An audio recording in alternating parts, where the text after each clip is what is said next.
Hello, welcome back to Bedtime Books. We're reading The Alchemist. Glad you could join us. Oh my gosh, I really enjoy doing these videos, but I also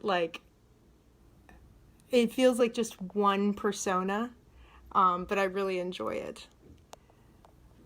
I keep looking up because I have the phone leaned against a window, and so I'm sitting like 6 inches from the window and people walk past and then I look up at them. Anyway, okay, onward. Welcome back. We're going to keep reading The Alchemist, and I think we are up to this is part 8 or 9. I don't know. We're more than halfway through, I think. And Santiago's in love, and he's a little confused as to whether his woman is his treasure or whether the treasure is his treasure, and how it all fits together with his personal legend. I think that's where we're picking up. The Englishman has found the alchemist who lives at Alphaeum, and the alchemist basically just told him, keep trying alchemy. So the Englishman set up a fire, and it started just heating metals to get the sulfur out, to start with the sulfur. And I think that's where we are, roughly. Okay, I'm going to see if I can make my phone stand up. Yeah?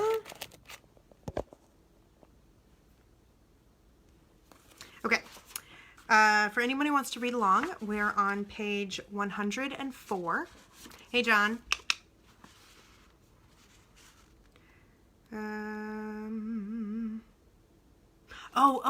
A really important other thing.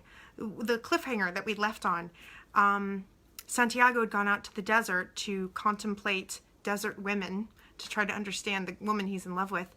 And he had a vision of an army coming to attack the oasis. And oases are supposed to be neutral territory. So, he's not quite sure what to do with that, but he just had that vision. Okay, Santiago rose and made his way back toward the palm trees. Once again, he perceived the many languages in the things about him. This time the desert was safe, and it was the oasis that had become, hey, Sang? Okay, we're reading The Alchemist. So this time, it was the desert that was safe, and the oasis that had become dangerous. The camel driver was seated at the base of a palm tree, observing the sunset. He saw the boy appear from the other side of the dunes. An army is coming, the boy said. I had a vision. The desert fills men's hearts with visions, the camel driver said. But the boy told him about the hawks, that he'd been watching their flight and then suddenly felt himself to have plunged into the soul of the world. The camel driver understood what the boy was saying. He knew that any given thing on the face of the earth could reveal the history of all things. One could open a book to any page or look at a person's hand. One could turn a card or watch the flight of the birds. Whatever the thing observed, one could find a connection with his experience of the moment.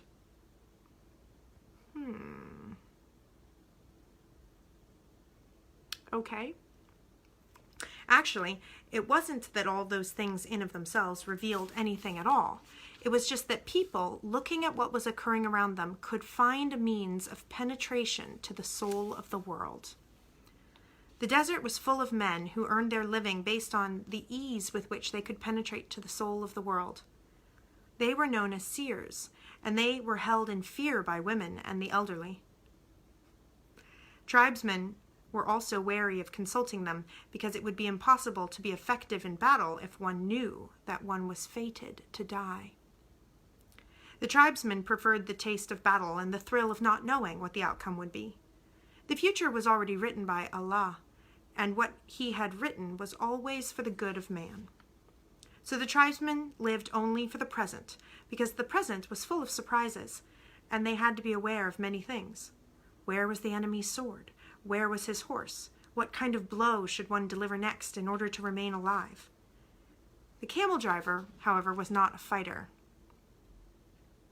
And he had consulted with seers. Many of them had been right about what they said, while some had been wrong. So seers are like prophets. They hear God, the soul of the world. They perceive, and then they can tell you things. Then one day, the oldest seer he had ever sought out, and the one most to be feared, had asked why the camel driver was so interested in the future. Well, so I can do things, he had responded, and so I can change those things that I don't want to happen. But then they wouldn't be a part of your future, the seer had said. Well, maybe I just want to know the future so I can prepare myself for what's coming. If good things are coming, they will be a pleasant surprise, said the seer. If bad things are, and you know in advance, you will suffer greatly before they even occur. I want to know about the future because I am a man, the camel driver had said to the seer. And men always live their lives based on the future. Okay, John's correcting me. He says seers are different than prophets. My bad. Don't listen to me. I don't know anything. We're just figuring this out together. It's not even true that I don't know anything. You shouldn't even listen to that. Okay. The camel driver says he wants to know the future because he's a man, and men always live their lives based on the future. The seer was a specialist in the casting of twigs. He threw them on the ground and made interpretations based on how they fell. That day, he didn't make a cast. He wrapped the twigs in a piece of cloth and put them back in his bag. I make my living forecasting the future for people, he said. I know the science of the twigs, and I know how to use them to penetrate to the place where all is written. There I can read the past, discover what has already been forgotten, and understand the omens that are here in the present. When people consult me, it's not that I'm reading the future. I'm guessing the future. The future belongs to God, and it is only He who reveals it under extraordinary circumstances. How do I guess the future? Based on the omens in the present. The secret is here in the present. If you pay attention to the present, you can improve upon it. And if you improve on the present, what comes later will also be better. For all of you just joining us, we're reading The Alchemist, which was recommended to me, and I've never read it before, so we're discovering it together. Thanks, Fernando. If you pay attention to the present, you can improve upon it. And if you improve upon the present, what comes later will also be better. Forget about the future and live each day according to the teachings, confident that God loves His children. Each day in itself brings with it eternity. Those are the words of the seer to the camel driver. The camel driver had asked what the circumstances were under which God would allow him to see the future. Only when He Himself reveals it, and God only rarely reveals the future.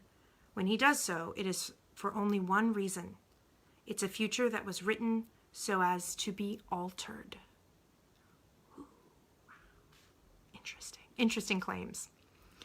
God had shown the boy a part of the future.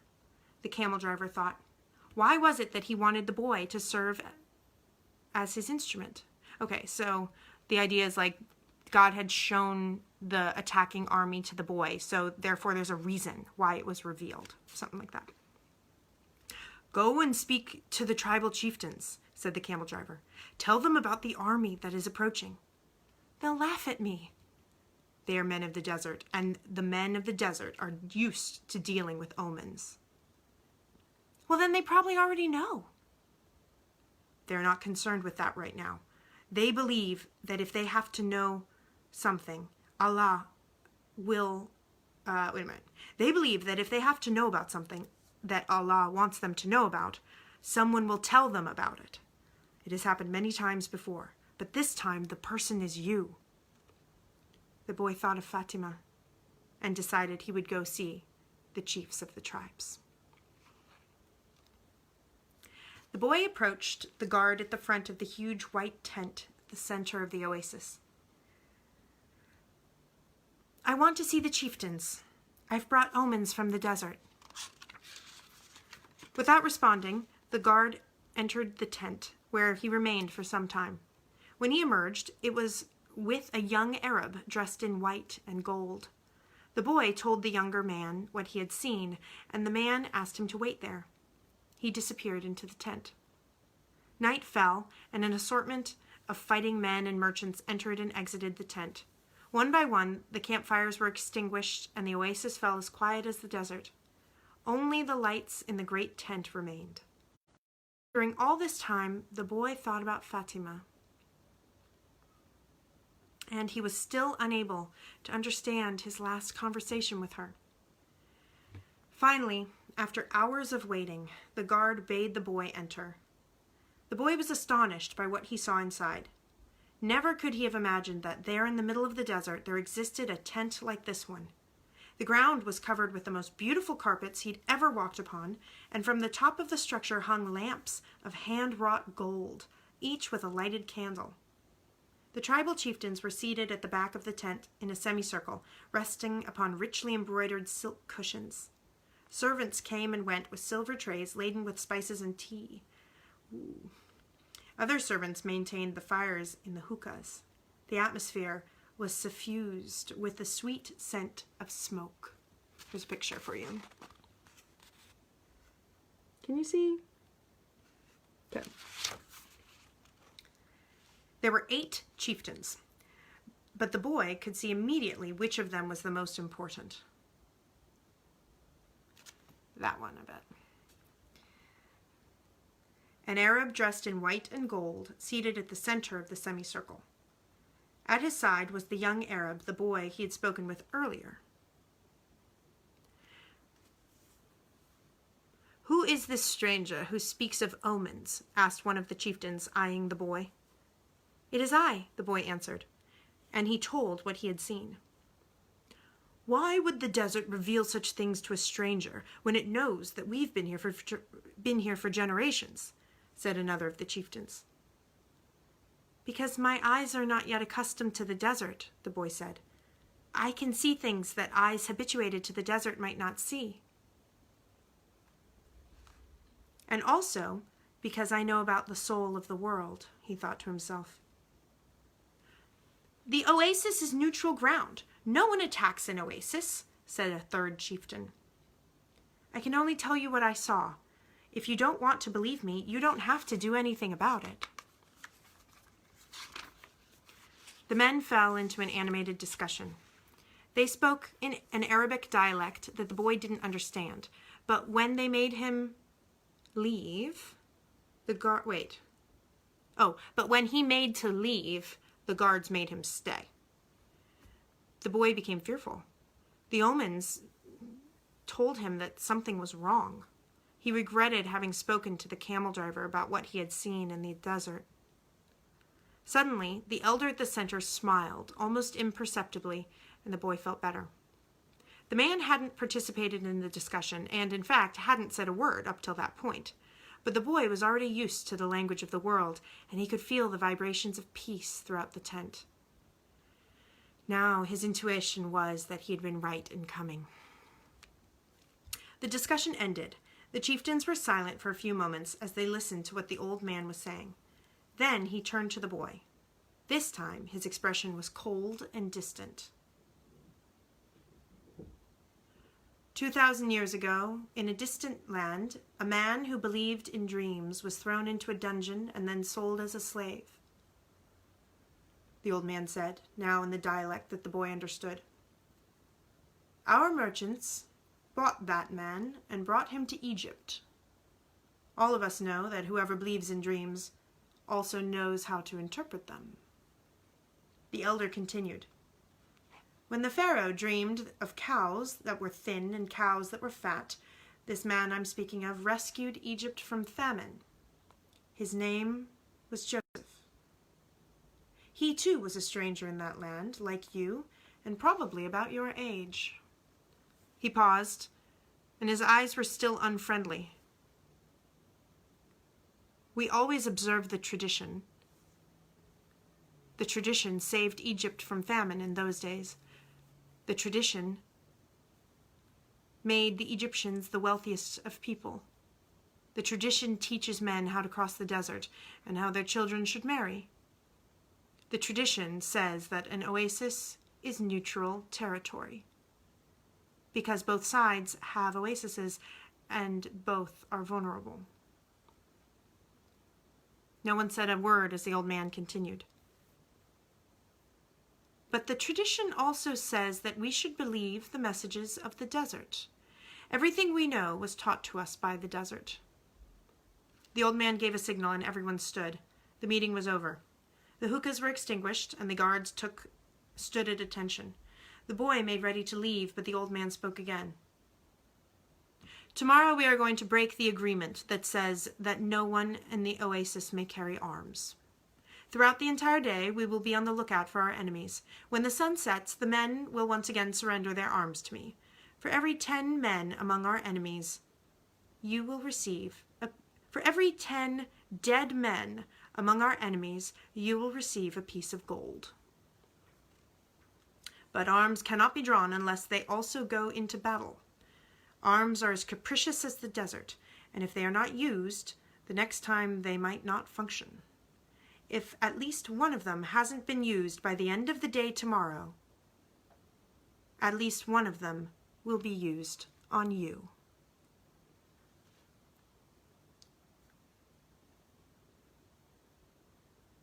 That actually seems like a somewhat reasonable synthesis of the various elements of tradition. We'll see what happens. When the boy left the tent, the oasis was illuminated only by the light of the full moon. He was 20 minutes from his tent and began to make his way there. He was alarmed by what had happened. He had succeeded in reaching through to the soul of the world, and now the price for having done so might be his life. It was a frightening bet, but he had been making risky bets ever since the day he'd sold his sheep to pursue his personal legend. And, as the camel driver had said, to die tomorrow was no worse than dying on any other day. Every day was there to be lived or to mark one's departure from this world. Everything depended on one word, maktub. Am I saying that right, maktub? I have to check. Okay, let's see what time it is. That might be a reasonable spot.